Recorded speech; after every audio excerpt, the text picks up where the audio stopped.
দর্শক বন্ধুরা, বাংলাদেশের সাবেক প্রধানমন্ত্রী শেখ হাসিনা আমাদের বাংলাদেশের সেনাবাহিনীর কপাল খুলে দিল।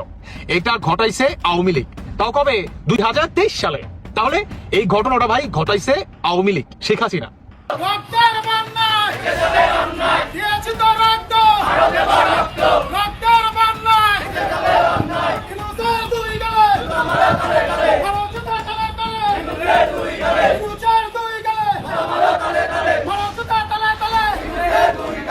টেকনাফ থেকে তেতুলিয়া, রূপসা থেকে পাথুরিয়া, সকল জায়গায় এখন আওয়ামী লীগের ঝটিকা মিছিল, সকল জায়গায় এখন আওয়ামী লীগের বিক্ষোভ মিছিল। হাজারে সাধারণ কর্মীরা জড়ো হচ্ছে এবং তাদের সাথে সাধারণ জনগণ একত্রিত হয়ে বিক্ষোভ মিছিল সংগঠিত করছে। এখন প্রশ্ন উঠেছে যে জেনারেল ওয়াকার তাহলে কোন পক্ষে? তিনি যদি আওয়ামী লীগ না হন তাহলে তার কোন পক্ষে? এখন সেনাপ্রধান এক পক্ষ আওয়ামী লীগ বলতেছে তিনি আওয়ামী লীগ বিরোধী, আবার নাগরিকরা বলতেছে যে তার আওয়ামী লীগ প্রীতি রয়েছে, তাহলে তিনি কোন পক্ষে? এই মুহূর্তে একটু মাইন্ড কার্ড চিপায় আছেন আমাদের সরকারের খুবই শক্তিশালী উপদেষ্টা ডক্টর আসিফ নজরুল ইসলাম। বাংলাদেশ আওয়ামী লীগের বিরুদ্ধে অসংখ্য অভিযোগ ছিল। এই অভিযোগগুলো ছিল তথাকথিত কতিপয়। তো এদের মধ্যে একজন যে ছিল অন্যতম, সেটা হচ্ছে ডক্টর আসিফ শাহ নজরুল। এদের মতো তথাকথিত বাটপারগুলোর কারণে বাংলাদেশের পরিণতি দিনকে দিন খারাপের দিকে যাচ্ছে। বাংলাদেশে যদি দুর্ভিক্ষ লাগে, এদের চামড়া বাংলাদেশের মানুষ টেনে ছিড়বে। দেখেন, আপনারা বলে দিলাম, টাইনা ছিড়বে। আওয়ামী লীগ কি ফিরে আসার পরিকল্পনা করছে? মে জুন মাসে আওয়ামী লীগ 10-15 লাখ মানুষের একটা শোডাউন করার চিন্তা করছে। মে এবং জুন এই দুইটা মাসের মধ্যেই আওয়ামী লীগ রাজপথের দখল নেবে এবং এই দখলের ক্ষেত্রে শেখ হাসিনার যে ক্যারিসম্যাটিক পদ্ধতি, প্রায় 15 লক্ষ মানুষ একত্রিত হয়ে ঢাকার রাজপথ। আসসালামু আলাইকুম এভরিওয়ান, কি অবস্থা সবার? আশা করছি সবাই ভালো এবং সুস্থ আছেন। প্রতিদিনের মতো আমি ফারুকি ইউটিউব চ্যানেলের পক্ষ থেকে সোহাইব আপনাদের সাথে আছি। আপনারা ইতিমধ্যে ভিডিওর কিছু টাইটেল এবং থাম্বনেল এবং কিছু অংশবিশেষ দেখে জানতে পেরে গিয়েছেন ভিডিওটা কতটুকু গুরুত্বপূর্ণ হতে যাচ্ছে। আপনারা সম্পূর্ণ পুরো ভিডিওটি দেখলে বুঝতে পারবেন ভিডিওটা আরও কতটা তথ্যবহুল এবং গুরুত্বপূর্ণ। সো আশা করবো এক মুহূর্ত না টেলে সম্পূর্ণ পুরো ভিডিওটি আপনারা দেখবেন। সম্পূর্ণ ভিডিওটি শুরু করার আগে আপনাদের কাছে একটা অনুরোধ জানিয়ে রাখতে চাই, যারা আমাদের এই ইউটিউব চ্যানেলে এখনও নতুন তারা অবশ্যই সাবস্ক্রাইব করে একটা লাইক দিয়ে পাশে থাকবেন। সো চলুন শুরু করি, লেটস বিগিন।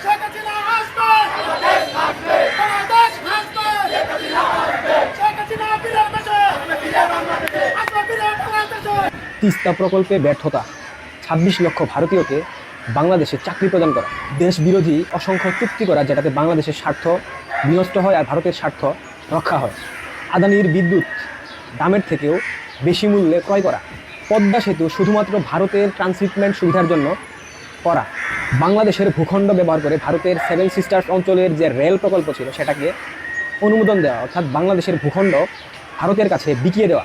এছাড়াও বাংলাদেশ আওয়ামী লীগের বিরুদ্ধে অসংখ্য অভিযোগ ছিল। এই অভিযোগগুলো ছিল তথাকথিত কতিপয়। তো এদের মধ্যে একজন যে ছিল অন্যতম, সেটা হচ্ছে ডক্টর আসিফ শাহ নজরুল। এরপর জামাতি, বামাতি, বিএনপি, এবি পার্টি, খেলাফতে মজলিস, হেফাজতে ইসলাম, ইসলামী আন্দোলন বাংলাদেশ থেকে শুরু করে যতগুলো মৌলবাদী জঙ্গি রাজনৈতিক দল বাংলাদেশে রয়েছে, যারা ধর্মের লেবাস ব্যবহার করে, ধর্মীয় অনুভূতি ব্যবহার করে বাংলাদেশের মানুষকে প্রতিনিয়ত টুপি পরায়। এই টুপি পরা কাঠমোল্লারা সবসময় বলেছে বাংলাদেশ আওয়ামী লীগ ভারত ঘেঁষা দল, বাংলাদেশ আওয়ামী লীগ ভারতের কাছে বাংলাদেশকে বিক্রি করে দিয়েছে। এ ধরনের অসংখ্য অভিযোগ আমরা গত 15 বছর মিডিয়াতে, টক শোতে দেখলেই বিভিন্ন ধরনের কথা আমরা শুনেছি। বাংলাদেশের তথাকথিত অনলাইন অ্যাক্টিভিস্ট গোলাম মোল্লা রনি আর ইলিয়াস মিনা কিন্তু আছেই। এছাড়াও ওই যে নবাব কলিমুল্লাহ, নবাব জাদা, এরপর আরও অনেক ভাই, আরও অনেক মাসুদ কামাল থেকে শুরু করে বাংলাদেশের বিভিন্ন অ্যাক্টিভিস্ট, সাংবাদিক, সংবাদ মাধ্যম কর্মী, গণমাধ্যম কর্মী যারাই ছিল, সবার অভিযোগ ছিল বাংলাদেশ আওয়ামী লীগ শুধুমাত্র ভারতের স্বার্থ রক্ষা করে, বাংলাদেশের স্বার্থ রক্ষা করে না। তিস্তা চুক্তি ভারতের কেন্দ্রীয় সরকার অসংখ্যবার চাবার পরেও মমতা বন্দ্যোপাধ্যায়, পশ্চিমবঙ্গের মুখ্যমন্ত্রী, তার না চাওয়াতে, জামাত প্রেমী তার না চাওয়াতে কিন্তু তিস্তা চুক্তি করা সম্ভব কেন্দ্রীয় সরকারের পক্ষে হয়ে ওঠে নাই। আপনারা এও জানেন, মমতা বন্দ্যোপাধ্যায় জামাত প্রেমী, মৌলবাদী প্রেমী, এবং তার কারণে কিন্তু সীমান্তবর্তী অঞ্চলে যাতে খুব সহজভাবে স্মাগলিং করা যায় সেই জন্য তিনি ভারতের কেন্দ্রীয় সরকারকে সীমান্তবর্তী অঞ্চলে, অর্থাৎ পশ্চিমবঙ্গ বাংলাদেশের যে সীমান্তবর্তী অঞ্চল, সেই অঞ্চলে কাঁটাতারের বেড়া দিতে দেন না, শুধুমাত্র অনৈতিক ব্যবসা, স্মাগলিং বন্ধ হবে দেখা। এরপর এছাড়াও ভাই অসংখ্য অভিযোগ ছিল, ভারতের আপনার 26 লক্ষ ভারতীয়কে চাকরি দিয়ে বাংলাদেশের যুবকদের বেকার বানিয়ে রেখেছে। আদানির বিদ্যুৎ বেশি দামে কিনেছে, যেটা অন্য জায়গা থেকে নেপাল থেকে কিনতে পারতো। এরকম অসংখ্য অভিযোগ আছে। কিন্তু এই যে 8 মাস যাবৎ তোমাদের আব্বা ডক্টর ইউনূস ক্ষমতায়, যে ডক্টর ইউনূস তো কোনো চুক্তি বাতিল করে নাই, এত দেশ বিরোধী চুক্তি, দেশের স্বার্থ বিরোধী চুক্তি, কই ইউনূস তো দেখলাম না একটা চুক্তি বাতিল করে দিতে, কেন দিল না? অন্যদিকে ভারত তাদের ট্রান্সশিপমেন্ট সুবিধা বন্ধ করে দিয়েছে। বাংলাদেশ তাদের বিমানবন্দর, তাদের স্থলপথ, জলপথ ব্যবহার করে বিশ্বের বিভিন্ন প্রান্তে তাদের যে তৈরি পোশাক শিল্প সেটাকে রপ্তানি করতো, সেই রপ্তানির সুযোগ কিন্তু বন্ধ করে দেওয়াতে বাংলাদেশের প্রায় 2000 কোটি টাকা বাৎসরিক ক্ষতির সম্মুখীন হচ্ছে, যেটা বাংলাদেশের বাণিজ্য উপদেষ্টা তিনি নিজের মুখে বলেছে। এরপর 7 সিস্টার্স রেল প্রকল্প, এটা যদি চালু হতো সেক্ষেত্রে বাংলাদেশের যে বাণিজ্যের যে একটা দ্বার উন্মোচিত হতো 7 সিস্টার্স অঞ্চলে খুব সহজলভ্যভাবে, অল্প ব্যয়ে বাংলাদেশের তৈরি বিভিন্ন পণ্য 7 সিস্টার্স অঞ্চলে বিক্রি করতে পারতো, যেটাতে উৎপাদন ব্যয় যাই হোক না কেন কিন্তু আপনার পরিবহন ব্যয়টা কমে যাইতো, বাণিজ্যের দ্বার উন্মুক্ত হতো, বাংলাদেশের মানুষের কর্মসংস্থান সৃষ্টি হতো, নতুন নতুন কলকারখানা গড়ে উঠতো এবং ভারতবর্ষ তাদের সেই 7 সিস্টার্স অঞ্চলকে সমৃদ্ধ করার জন্য বাংলাদেশের সীমান্তবর্তী অঞ্চলগুলোতে বিভিন্ন ধরনের বাণিজ্যিক বিভিন্ন ধরনের কলকারখানা স্থাপন করতো। বিশ্বের বিভিন্ন দেশ বিনিয়োগের জন্য উন্মুখ হয়ে তাকিয়ে থাকতো একটা বিশাল অংশের বাজার ধরার জন্য। কি হইলো? হয় নাই। এই সুদখোর মহাজন যেই দেশে গেছে, সুইজারল্যান্ডে গেছে, সব প্রকল্প বাতিল।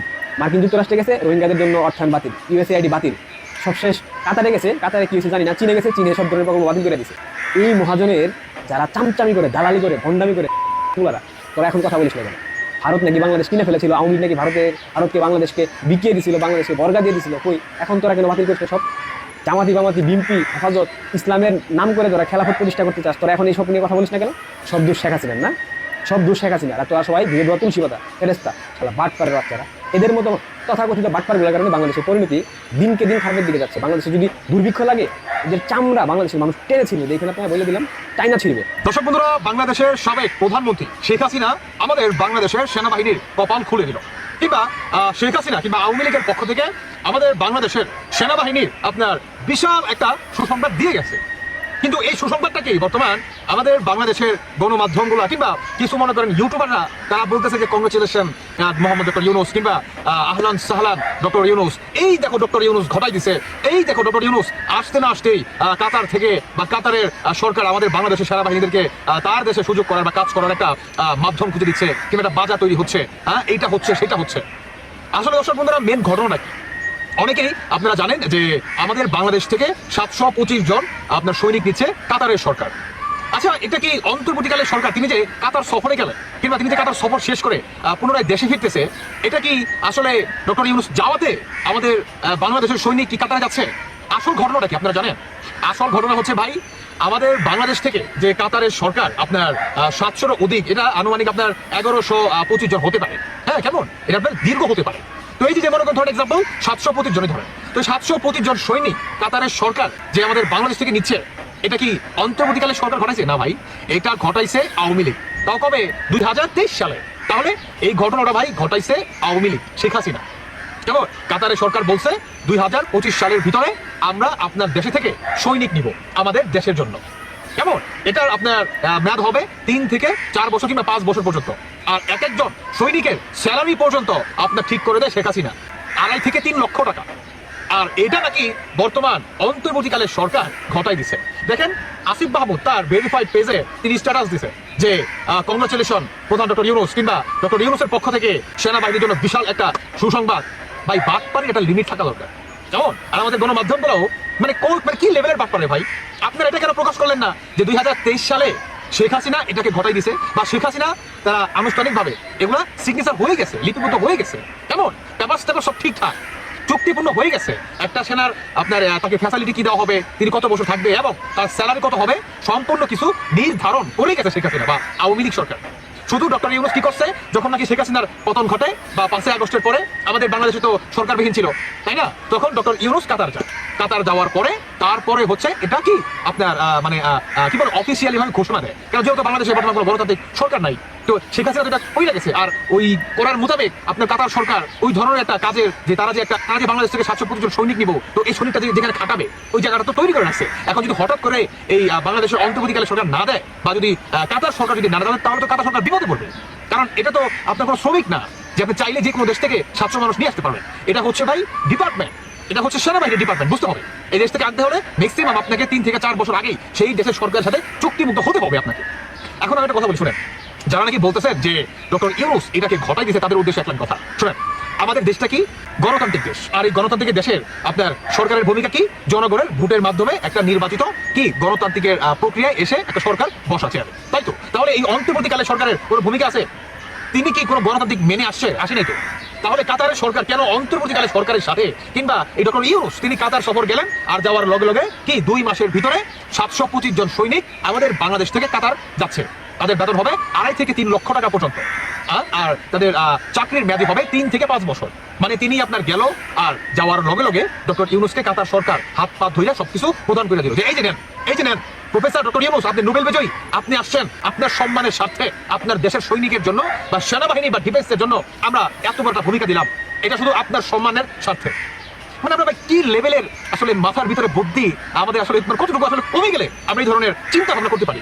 আর তার উপদেষ্টাদের মানে কি প্রাউড ফিল নিয়ে তারা স্ট্যাটাস দিচ্ছে যে এই যে দেখো অন্তর্বর্তীকালে সরকার আসতে না আসতেই সেনাবাহিনীকে এত বড় একটা আয়ের উৎসর্গ করে দিল কিংবা একটা ব্যবস্থা করে দিল।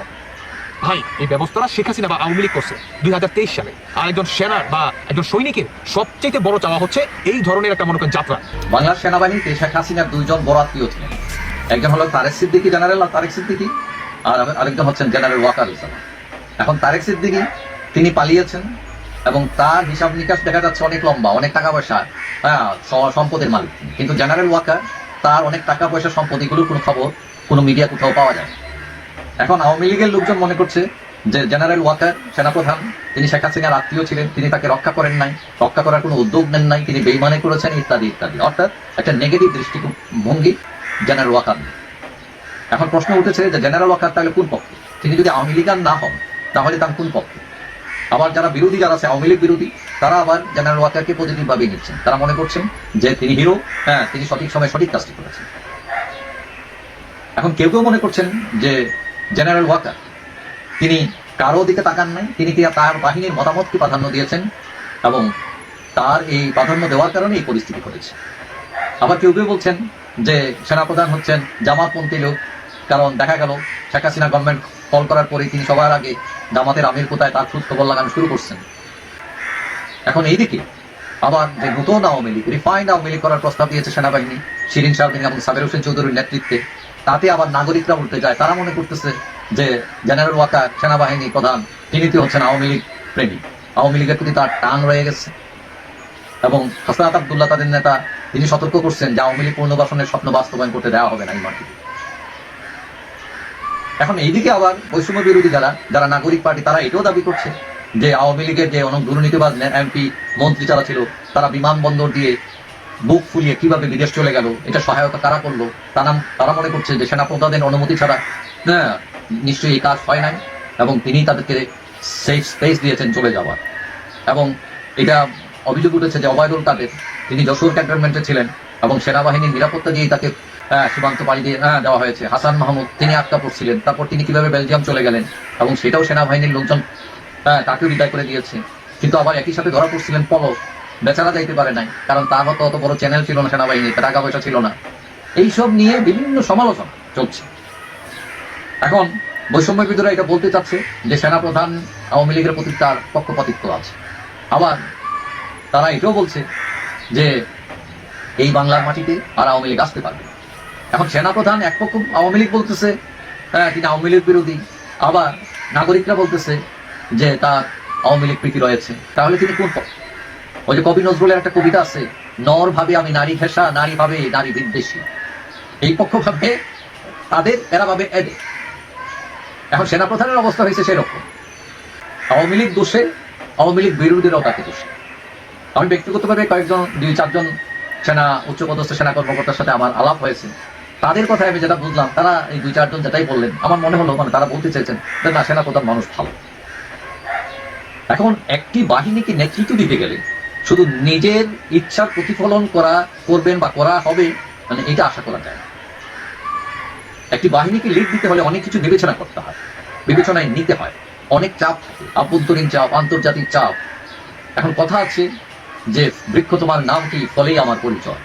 এখন সেনাপ্রধান তাকে মূল্যায়ন করা হবে তার কাজ দিয়ে, ভবিষ্যৎ সেটা নির্ধারণ করবে যে তিনি কোন পক্ষের, কোন দলের। তবে আমরা আশা করি তিনি যাতে কোনো দলের না হন, তিনি যাতে বাংলাদেশের হন, বাংলাদেশের মানুষের হন, এবং এটাই যাতে তার আসল পরিচয় হয়। যাই হোক, সমালোচনা পর্যালোচনার সময় শেষ হয়ে যায়নি। ইতিহাস কাউকে ক্ষমা করে না। তিনি যদি ভালো কাজ করেন নিশ্চয়ই তিনি মহানায়ক হবেন।